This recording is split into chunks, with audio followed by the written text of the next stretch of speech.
The next lesson is titled Double Angle Formulas. This will be our last group of formulas that we'll utilize in this chapter. We have double angle formulas for sine, cosine, and tangent. So notice sine 2u would mean you're doubling the measure of that angle. That formula can be redistributed as 2 times sine u times cosine u. Tangent, again, will have a fraction because most of tangent's formulas relate to fractions. The double angle formula is 2 times tangent of angle u divided by 1 minus tangent squared. Now, the unique thing about cosine is there are 3 choices, and all 3 of those choices give you the same answer. Now, unlike the sum and difference formulas from 7.4, where we had to draw 2 different triangles, in these formulas, you're only going to need 1 triangle. You'll notice all of them just have the angle u in them, so there's only 1 triangle that you need to draw. Let's take a look. If tangent theta is equal to negative 3/4, where theta is between pi over 2 and pi, draw a picture and find sine 2 theta and tan 2 theta. If we take a look at our given information, it says that theta is between pi over 2 and pi. That would be quadrant 2. So if we create our x and y axis and draw a triangle in quadrant 2, remember you just take the hypotenuse and draw it somewhere into quadrant 2 and then connect it to your x-axis to create the right angle. I'll put my theta in the corner here. Now it says tangent is negative 3/4. Remember, tangent is opposite over adjacent, or y divided by x. Therefore, if I put my 3 here and the 4 here, only one of them is negative. Always recognize where that is because that can affect your other solutions. The 4, since it's counting to the left on the x-axis, is negative. Now let's do a little Pythagorean theorem to get the length of that hypotenuse. You may already know it, but if we do 3 squared plus negative 4 squared equals c squared, since that's the hypotenuse, 3 squared is 9, negative 4 squared is positive 16, so check that. 9 plus 16 is 25. And that makes the length of the hypotenuse positive 5. Remember, the hypotenuse is always positive. I'm going to draw that 5 on there. And then we'll list out our 3 trig definitions. We know that sine theta is opposite over hypotenuse, which is 3/5. Cosine theta is adjacent over hypotenuse, or negative 4/5. And tan theta was already given. It's negative 3/4. Those are the only 3 definitions we need in order to expand the double angle formulas for sine and tangent. So let's start with sine 2 theta. This double angle definition matches right here. 2 times sine u cosine u. But if it's sine 2 theta, we just plug in theta where u is. And that means it's 2 times sine theta times cosine theta. Now remember, the angle itself isn't the fraction, but we replace the entire trig value with the fractions that we created from the picture. We'll keep the 2 for now. Sine theta, that entire term, is 3/5, so I'm going to multiply by 3/5. Cosine theta is negative 4/5. So notice we're multiplying fractions. What else I'm going to do, everybody, is I'm just going to put 2 over 1. That way we multiply all of our terms just straight across. 2 times 3 times negative 4 would be negative 24. And 1 times 5 is 25. And that's it. That's the sine double angle formula with that given information. Now let's go ahead and try tangent. If we take the tangent 2 theta definition and just write it out as is, we only use tangent for this one. The numerator will be 2 tan theta and then divided by 1 minus tan squared theta. So as we substitute in what we know, we're going to do some keep, switch, flip on this. So I'm going to have to kind of maybe you might want to try to fit this in as best you can in the space that you have. All right, so keeping that in mind, we have 2 tan theta in the numerator, which would be 2 times negative 3/4. And again, I'm going to put that 2 over 1 and then just multiply straight across. And that gives me negative 6/4. That's a 6. Okay, let's fix that. All right, negative 6/4. There we go. And then 1 minus tan squared theta. So if tan theta is negative 3/4, tan squared means we're going to square the negative 3/4. And that means we're going to have to square the top and the bottom. And squaring a negative makes it positive.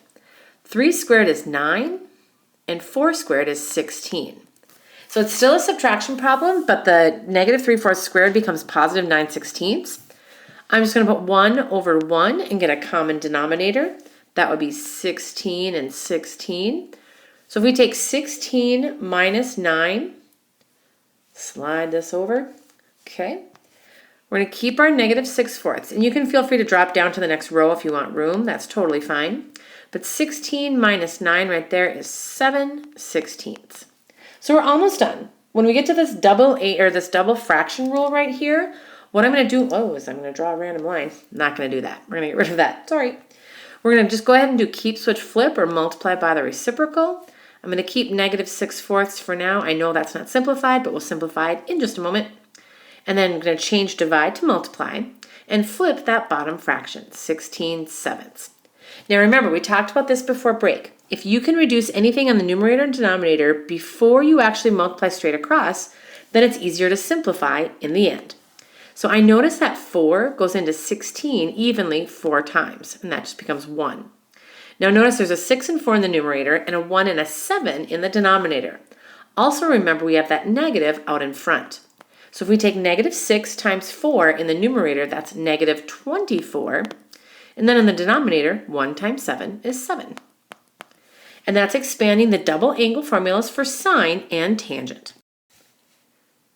On the back it says, if cosine theta equals 5/13, where theta is between 3 pi over 2 and 2 pi, draw a picture and find cosine 2 theta using each formula.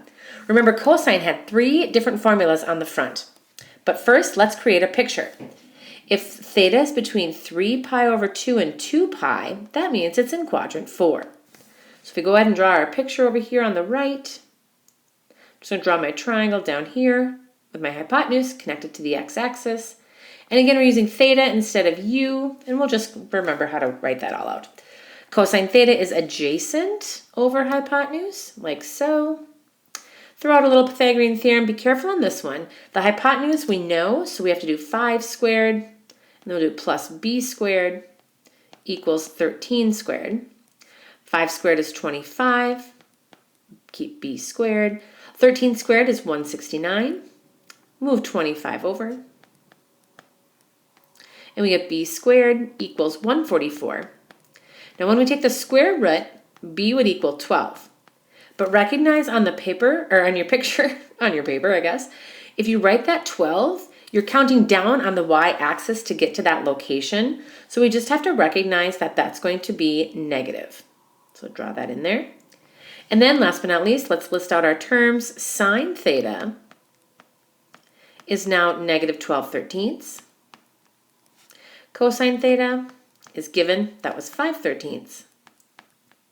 And tan theta is opposite over adjacent, so that's negative 12/5. Now, there are 3 formulas, believe it or not, 3 formulas for cosine. And all 3 of those double angle formulas give you the same result. So we're just going to split them up one at a time. I'll show you the first one. The first one is cosine squared theta minus sine squared theta. That's the first formula if you flip it over to the other side. So we're squaring, I keep doing that. I'm drawing random lines, sorry. When we square our trig terms, we have to make sure we square the top and bottom of our fractions. So cosine itself is 5/13, and we have to square that. So we'll square the top and bottom. That's a 5. Oh, wow. Sorry. It's a really random looking 5. There we go. It's a little bit better. And then sine squared theta, notice sine is negative, but when we square it, we're going to end up with a positive value like we did before. So we just have to remember that. Parentheses are pretty essential here. Now when we square the top and bottom, we're going to get 25 on top over 169 on the bottom. Minus When we square the top right here, negative 12 squared is positive 144 over, again, 169. So the nice thing about working with these problems, wow, I'm just going to keep doing that on purpose now, but I'm really not. The one nice thing about working with these problems is, guess what? We're going to have a common denominator every time. And all we have to do is combine the numerators. 25 minus 144 is negative 119 over 169. Now, the second formula, we'll just pick another color for this one. I'm going to go green. I'm actually going to divvy up my space a little bit to make sure I get enough room for everything. Okay, so the second formula, if you look at the three options, is 2 cosine squared theta minus 1. That's a cosine right there. So what we need to do here is take 2 times cosine, but we have to square the cosine, minus 1. So if we square the cosine, we have 2 times 25 over 169 minus 1. I'm going to put that 2 over 1, just like we did before, so I can multiply straight across. 2 times 25 is 50 over 169 minus 1, so I'm just going to put 1 over 1. The common denominator of 169 and 1 will be 169, so I'm just going to write 169 over 169. And believe it or not, 50 minus 169 is negative 119 over 169. So we get the same answer that we got with that first formula.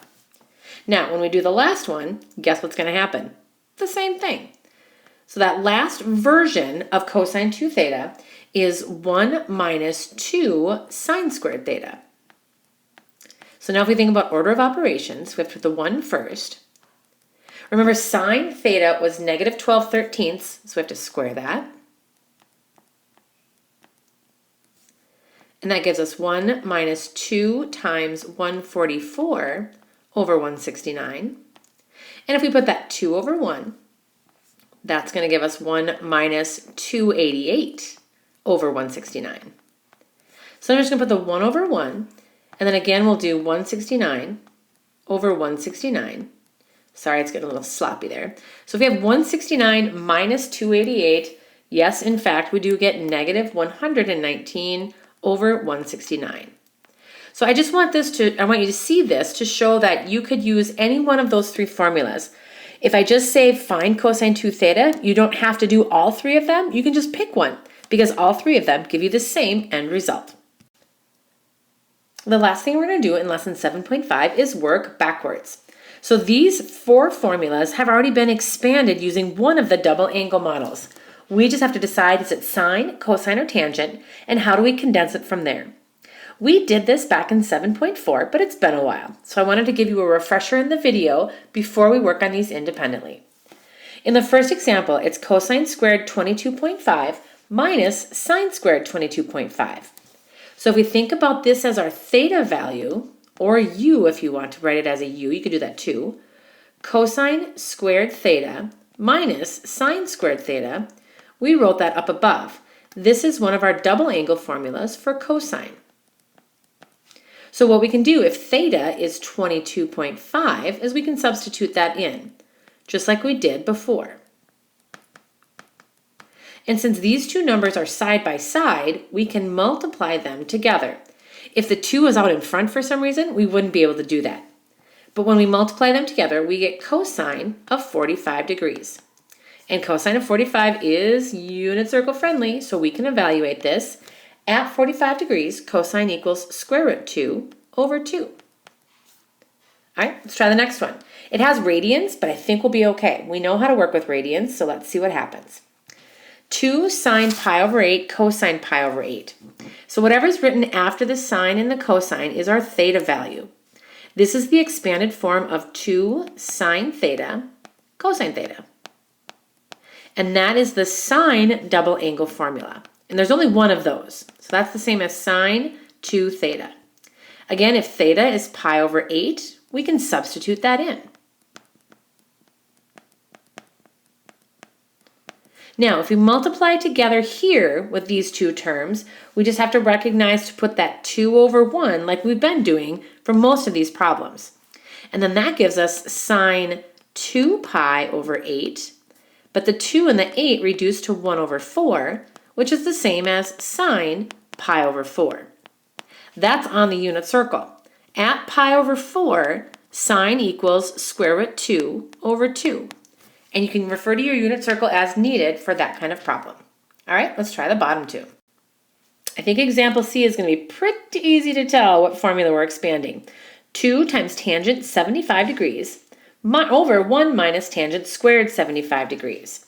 The 75 is our u or our theta, so this would be the double angle formula for tangent. That one is the only one that actually has tangent in the formula. If 75 is the angle measure, well, then we'll just take 2 times 75. 2 times 75 is 150 degrees. Now remember, in section 7.4, we added all the tangent values around the unit circle. So if you go to 150, tangent equals negative square root 3 over 3. And that's the exact value. All right, last one. 2 times cosine squared 75 degrees minus 1. Notice our angle measure is that 75 again. So this is 2 cosine squared theta minus 1. That's one of the 3 choices for cosine 2 theta. So we just follow that same process.